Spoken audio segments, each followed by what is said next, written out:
জীবনে যত কষ্ট আসুক, যত তুফান আসুক, সাইক্লোন, প্রেমিকা চলে গেছে, ফ্যামিলি সমস্যা, আত্মহত্যা করব না।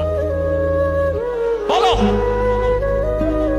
এখানে যারা আছো, তোমার যদি কোনোদিন মনে হয় যে আমার জীবনটা শেষ, আমি আর রাখতে চাই না, সেদিন আত্মহত্যা করার আগে আমাকে ফোন দিবা যে ভাইয়া শেষবার আপনার সাথে কথা বলে এক কাপ চা খেয়ে আত্মহত্যা করতে চাই। কে দিবা?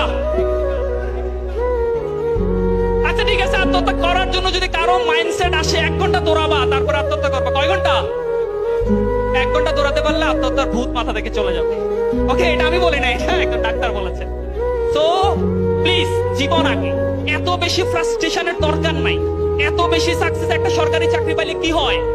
8টা সরকারি চাকরি পেয়ে গত 29 মে সুইসাইড করছে। 8টা, কয়টা চাকরি? আমরা যারা মনে করি যে সরকারি চাকরি পাইলে আমি সফল,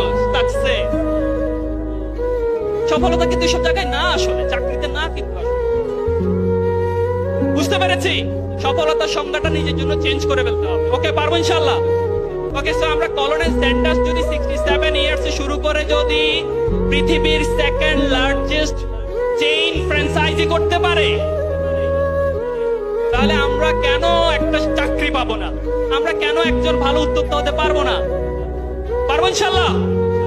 স্বপ্ন দেখতে হবে, এন্ড দেন